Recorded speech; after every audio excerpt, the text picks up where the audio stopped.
ఎంత చేసినా ఎదగలేదని దిగులు చెందబోకు. ఆ లోపమేడుందో మనసు దీపాన్ని పెట్టి నువ్వు వెతుకు. అతుకులమయమని ఎక్కిరించకు బతుకు పుస్తకాన్ని, అది చితిలో కూడా బోధించునురా ఏదో అర్థాన్ని.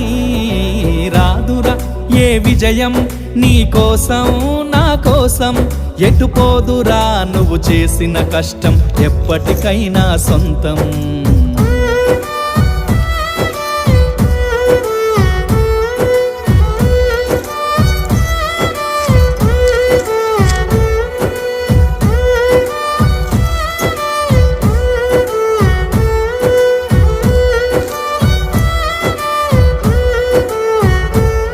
పడిపోయిన చోటే పైకెదగడ మెట్లను పదును పెట్టు మొదలు. 10 మందిలోన నీ ప్రతిభను చూప